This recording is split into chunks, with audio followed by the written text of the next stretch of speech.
ಸ್ನೇಹಿತರೆ ನಮಸ್ಕಾರ. ನಾನು ನಿಮ್ಮ ರಾಕೇಶ್ ಆರುಂಡಿ. ಬಂಟ್ವಾಳ ಪ್ರಕರಣಕ್ಕೆ ಸಂಬಂಧಪಟ್ಟ ಹಾಗೆ ಈಗ ಮತ್ತೊಂದು ಆಘಾತಕಾರಿ CCTV ದೃಶ್ಯಾವಳಿ ಈಗ ಲಭ್ಯವಾಗ್ತಾ ಇರೋದು. ಇದು ಬಸ್ಸಿನೊಳಗಿನ ದೃಶ್ಯ ಅಲ್ಲ, ಬದಲಿಗೆ ಪ್ರಾಣ ಭಯದಿಂದ ನಡು ರಸ್ತೆಯಲ್ಲಿ ಓಡ್ತಾ ಇದ್ದಂಥ ಲಾವಣ್ಯಳನ್ನು ಹಂತಕ ಚೇತನ್ ಅಟ್ಟಾಡಿಸ್ಕೊಂಡು ಹೋದಂಥ ಭೀಕರ ಕ್ಷಣದ CCTV ದೃಶ್ಯ. ವೀಕ್ಷಕರೇ, ಲಭ್ಯವಾಗಿರೋ ಆ ಒಂದು CCTV ದೃಶ್ಯವನ್ನು ನೋಡ್ತಾ ಇದ್ದರೆ ಎಂತಹ ಗಟ್ಟಿ ಗುಂಡಿಗೆಯವರಾದರೂ ಕೂಡ ಮೈ ಜುಮ್ ಅಂದುಬಿಡುತ್ತೆ. ಮೈ ಮೇಲಿನ ರೋಮಗಳು ಎದ್ದು ನಿಂತು ಬಿಡ್ತವೆ. ಜುಲೈ 16ರ ಕರಾಳ ಸಂಜೆ ನೂರಾರು ಜನ ಓಡಾಡ್ಕೊಂಡಿದ್ದಂಥ BC ರೋಡ್ ಬಸ್ ನಿಲ್ದಾಣದ ನಡು ರಸ್ತೆ ಅದು ಕ್ಷಣಾರ್ಧದಲ್ಲಿ ಹೆಣ್ಣೊಬ್ಬಳ ಪಾಲಿಗೆ ಹೇಗೆ ನರಕ ಲೋಕವಾಗಿ ಬದಲಾಯಿತು ಅನ್ನೋದಕ್ಕೆ ಈ ಹೊಸ CCTV ದೃಶ್ಯಗಳೇ ಸಾಕ್ಷಿ. ನಿಮ್ಮ ಕಣ್ಣೆದುರು ಪ್ಲೇ ಆಗ್ತಿರೋ ದೃಶ್ಯವನ್ನು ಕಂಡುಬಿಟ್ಟು ನೋಡಿ. ಪ್ರಾಣ ಭಯದಿಂದ ಜೀವ ಉಳಿಸ್ಕೊಳ್ಳಿಕ್ಕೆ ಬಸ್ನಿಂದ ಕೆಳಗೆ ಜಿಗಿದು ಆ 21 ವರ್ಷದ ನಿರಪರಾಧಿ ಯುವತಿ ಲಾವಣ್ಯ ನಡು ರಸ್ತೆಯಲ್ಲೇ ರನ್ವೇ ಥರ ಓಡಾಡ್ತಿರೋದು. ಈ ಕಡೆಯಿಂದ ಒಟ್ಟಾಡಿಸ್ಕೊಂಡು ಹೋಗ್ತಿದ್ದಾನೆ, ಮತ್ತು ವಾಪಸ್ ಈ ಕಡೆ ಬಂದರು, ಮತ್ತೆ ಕೈಯಲ್ಲಿ ಮಾರಕಾಸ್ತ್ರ ಇದೆ. ಆ ಕ್ಷಣ ಹೇಗಿರಬೇಡ, ನಿಜಕ್ಕೂ ಕೂಡ ಭಯವಾಗ್ತಾ ಇದೆ. ನನಗದನ್ನು ಎಕ್ಸ್ಪ್ಲೇನ್ ಮಾಡಲಿಕ್ಕೂ ಕೂಡ ಭಯ ಆಗ್ತಾ ಇದೆ. ಆಕೆ ಹಿಂದೆ ಓಡಾಡ್ತಿದ್ದಾನೆ, ಕೈಯಲ್ಲಿ ಮಿನುಗೋ ಭೀಕರವಾದ ಅಸ್ತ್ರ ಅದು. ರಾಕ್ಷಸನಂತೆ ಬೇಟೆ ಆಡಲಿಕ್ಕೆ ಬೆನ್ನಟ್ಕೊಂಡು ಬರ್ತಾ ಇರೋದು. ಯಾವುದೋ ಕುರಿ ಕೋಳಿ ಥರ ಕೊಚ್ಚಿ ಹಾಕಿರೋದು ನೀವು ನೆನಪು ಮಾಡ್ಕೊಂಬಿಟ್ರೆ ಈ ಸೈಕೋ ಪ್ರೇಮಿ ಚೇತನ್ ಬರ್ತಿದ್ದಾನೆ ಅನ್ನೋದು ಆ ಹೆಣ್ಮಗಳು ಅದನ್ನು ಹೇಗೆ ಊಹಿಸ್ಕೊಂಡಿರ್ಬಾರ್ದು. ಇದು ಕೇವಲ ಚೇಸಿಂಗ್ ಆಗಿರಲಿಲ್ಲ, ಸಾಕ್ಷಾತ್ ಯಮನೆ ಕಣ್ಣೆದುರು ಬಂದು ನಿಂತಿದ್ದಂಥ 10 ಸೆಕೆಂಡ್ಗಳ ಭೀಕರವಾದಂಥ ನೆತ್ತರಿನ ಆಟ ಅದು. ಪೊಲೀಸರ ಇಂದಿನ ತನಿಖೆಯ ಪ್ರಕಾರ ಈ ಅಟ್ಟಾಡಿಸ್ಕೊಂಡು ಹೋಗೋ ಸ್ಕೆಚ್ ಮೊದಲೇ ಫಿಕ್ಸ್ ಆಗಿತ್ತು. ಕಲ್ಲಡ್ಕ ಆಸ್ಪತ್ರೆಯಿಂದಲೇ ಲಾವಣ್ಯಳನ್ನು ತನ್ನ ಕಾರ್ನಲ್ಲಿ ಹಿಂಬಾಲಿಸ್ಕೊಂಡು ಬಂದಿದ್ದಾಯ್ತಾ. ಬಸ್ ನಿಲ್ದಾಣದಲ್ಲಿ ಆಕೆಗೆ ಬೇರೆಲ್ಲೂ ಕೂಡ ತಪ್ಪಿಸ್ಕೊಂಡು ಹೋಗ್ಲಿಕ್ಕೆ ಅವಕಾಶ ಕೊಡಬಾರ್ದು ಅಂತ ನಿರ್ಧಾರ ಕೂಡ ಮಾಡಿದ್ದ. ಈ ಕೆಲಸವನ್ನು ಬೇರೆಲ್ಲೋ ಮಾಡ್ಬೋದಿತ್ತು ಅವನು. ಆ ಜಾಗವನ್ನೇ ಆಯ್ಕೆ ಮಾಡ್ಕೊಳ್ಳಿಕ್ಕೂ ಕೂಡ ಅದೇ ಕಾರಣ ಇದೆ.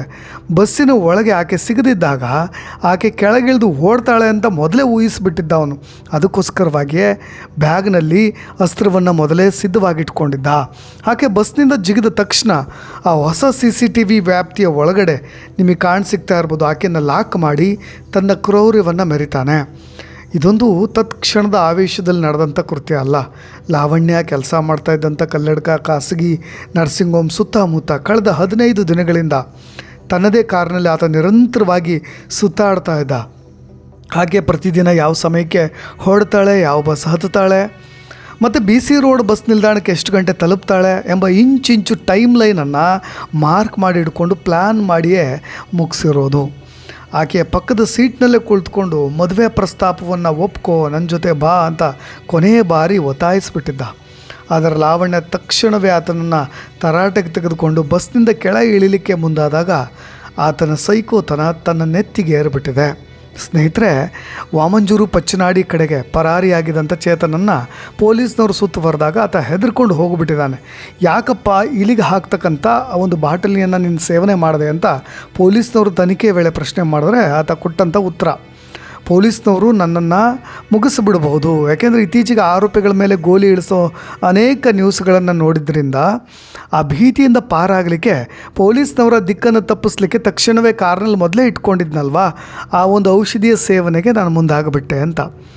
ನಿಮಗೆ ಇನ್ನೊಂದಿಷ್ಟು ಮಾಹಿತಿಗಳನ್ನು ಹೇಳಲೇಬೇಕು ನೋಡಿ. ಲಾವಣ್ಯ ಬಸ್ ಹತ್ತುವ ಮುನ್ನ ಸಂಜೆ ಸುಮಾರು 5 ಗಂಟೆಗೆ ತನ್ನ ತಾಯಿಗೂ ಕೂಡ ಫೋನ್ ಮಾಡಿ ಮಾತನಾಡಿದ್ಲಂತೆ. ಅಮ್ಮ, ನಾನು ಡ್ಯೂಟಿ ಮುಗಿಸಿ ಬಸ್ ಹತ್ತುತ್ತಾ ಇದ್ದೀನಿ, ಇನ್ನೊಂದು ಸ್ವಲ್ಪ ಹೊತ್ತಿನಲ್ಲಿ ಮನೆಗೆ ಬರ್ತೀನಿ, ಅಡುಗೆ ಮಾಡಿಟ್ಟಿರೋ ಅಂತ ಲಾವಣ್ಯ ತಾಯಿಗೆ ಹೇಳಿದ್ಲು.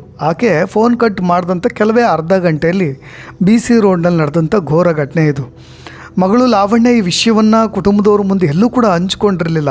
ಅದಕ್ಕೆ ಕಾರಣ ಕೂಡ ಇದೆ. ಯಾಕೆಂದರೆ ಮನೇಲಿ ಯಾರಿಗಾದರೂ ಹೇಳಿದ್ರೆ ಎಲ್ಲಿ ಜಗಳ ಆಗುತ್ತೋ, ಈ ಮದುವೆನೂ ಕೂಡ ತುಂಬ ತರಾತುರಿಲಿ ಮಾಡಿಬಿಡ್ತಾರೋ, ಕುಟುಂಬಕ್ಕೆ ಎಲ್ಲಿ ತೊಂದರೆ ಆಗುತ್ತೋ ಎಂಬ ಭಯದಿಂದ ಆಕೆ ಎಲ್ಲವನ್ನು ಕೂಡ ಒಡಲಲ್ಲೇ ಬಚ್ಚಿಟ್ಕೊಂಡು ಮೌನಕ್ಕೆ ಜಾರಿಬಿಟ್ಟಿದ್ಲು. ಆದರೆ ಆಕೆಯ ಈ ಮೌನ ಇವತ್ತು ಆಕೆಗೆ ಮುಳುವಾಗಿದೆ. ಅನೇಕ ಹೆಣ್ಣುಮಕ್ಕಳು ಈ ಒಂದು ಪ್ರಕರಣದಿಂದ ಕಲಿಯಬೇಕಾದ ಬಹಳ ಇದೆ. ದಯವಿಟ್ಟು ಇದನ್ನೊಂದು ಪಾಠವಾಗಾದರೂ ತಿಳಿದುಕೊಳ್ಳಿ ಅಂತ. ನೋಡಿ, ಮೃತ ಲಾವಣ್ಯಳ ತಂದೆ ಮಾಧ್ಯಮಗಳ ಮುಂದೆ ಕಣ್ಣೀರಿಡ್ತಾ ಆ ಹಂತಕ ಚೇತನ್ ನಮಗೆ ದೂರದ ಸಂಬಂಧಿಯಾಗಿದ್ದ, ಹಬ್ಬ ಹರಿದಿನಗಳಲ್ಲಿ ಮನೆಗೆ ಬಂದು ಹೋಗ್ತಾ ಇದ್ದ, ನಮ್ಮದೇ ಕುಟುಂಬದ ಹುಡುಗ ಅಂತ ನಾವು ಕೂಡ ಆತನನ್ನು ನಂಬಿದ್ವಿ. ಆದರೆ ಆ ನಂಬಿಕೆಗೆ ಇವತ್ತು ದ್ರೋಹ ಬಗೀತಾನೆ ಅಂತ ನಾವು ಯಾರೂ ಕೂಡ ಊಹೆ ಮಾಡಿರಲಿಲ್ಲ. ನನ್ನ ಮಗಳ ಇಡೀ ಭವಿಷ್ಯವನ್ನೇ ಆತ ಹಾಳುಗೆಡವಿ ಬಿಟ್ಟ ಅಂತ ಆಕ್ರಂದನ ಮುಗಿಲು ಮುಟ್ಟಿಸ್ತಾ ಇದ್ರು.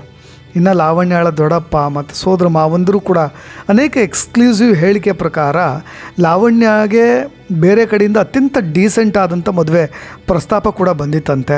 ಎರಡೂ ಕುಟುಂಬಗಳು ಮಾತುಕತೆ ನಡೆಸಿ ಮುಂದಿನ ತಿಂಗಳು ನಿಶ್ಚಿತಾರ್ಥ ಕೂಡ ಮಾಡಲಿಕ್ಕೆ ಪ್ಲ್ಯಾನ್ ನಡೆಸ್ತಾ ಇದ್ರು ಅನ್ನೋ ಮಾಹಿತಿ ಈತನಿಗೆ ಹೋಗಿತ್ತಂತೆ. ಹಾಗಾಗಿ ಲಾವಣ್ಯ ಬೇರೆಯವರ ಕೈ ಹಿಡಿತಾಳೆ ಅನ್ನೋ ವಿಷಯ ತಿಳಿದ ತಕ್ಷಣ ಈ ಸೈಕೋ ಚೇತನ್ ಕೇಳಿಬಿಟ್ಟಿದ್ದಾನೆ.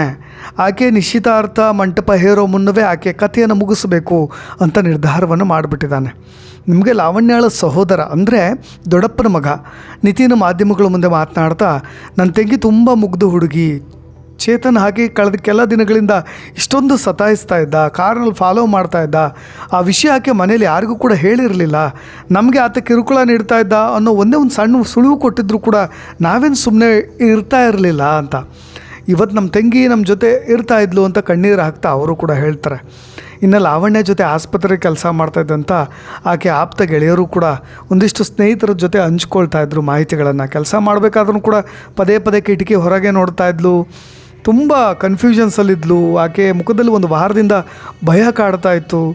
ಆದರೆ ಈ ರೀತಿಯಾಗಿ ಪ್ರಾಣವನ್ನೇ ತೆಗೆಯೋ ಮಟ್ಟಕ್ಕೆ ಆತ ಹೋಗ್ತಾನೆ ಅಂತ ಆಕೆ ಕೂಡ ಅಂದ್ಕೊಂಡಿರಲಿಲ್ಲ, ನಾವು ಕೂಡ ನಿರೀಕ್ಷೆಯೂ ಸಹಿತ ಮಾಡಿರಲಿಲ್ಲ ಅಂತ ಅವರು ಕೂಡ ಅನೇಕ ಮಾಹಿತಿಗಳನ್ನು ಹಂಚ್ಕೊಳ್ತಾರೆ.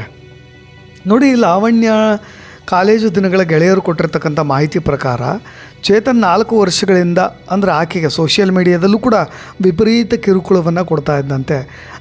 ಆತನ ಫೋನ್ ನಂಬರ್ ಮಾತ್ರ ಅಲ್ಲ, ಫೇಸ್ಬುಕ್, ಇನ್ಸ್ಟಾಗ್ರಾಮ್, ನೀವು ಯಾವ ಅಕೌಂಟ್ ಬ್ಲ್ಯಾಕ್ ಮಾಡಿ ಇನ್ಯಾವುದೋ ಅಕೌಂಟ್ಗಳನ್ನು ಸೃಷ್ಟಿ ಮಾಡ್ಕೊಳ್ಳೋದು, ಮೆಸೇಜ್ ಕಳಿಸೋದು, ಒಂದು ರೀತಿಯ ಕಿರುಕುಳ ಕೊಡೋದು, ಇದೇ ರೀತಿಯಾಗಿ ಪೀಡಿಸೋದು, ನನ್ನ ಜೊತೆ ಬಾ, ನನ್ನನ್ನೇ ಮದುವೆ ಆಗು ಅಂತ. ವೀಕ್ಷಕರೇ, ಬಂಟ್ವಾಳದ BC ರೋಡ್ನಲ್ಲಿ ಜುಲೈ 16 ಸಂಜೆ ನಡೆದಂಥ ಘಟನೆ, ಯುವತಿ ಲಾವಣ್ಯಾಳ ಅಕಾಲಿಕ ನಿಧನ, ಇಡೀ ಕರಾವಳಿ ಸಮಾಜ ಬೆಚ್ಚಿಬಿದ್ದಿರೋದು. ಸಾರ್ವಜನಿಕ ಸ್ಥಳದಲ್ಲಿ ಇಂಥದ್ದೊಂದು ಘಟನೆ ನಡೀಬಾರ್ದಿತ್ತು.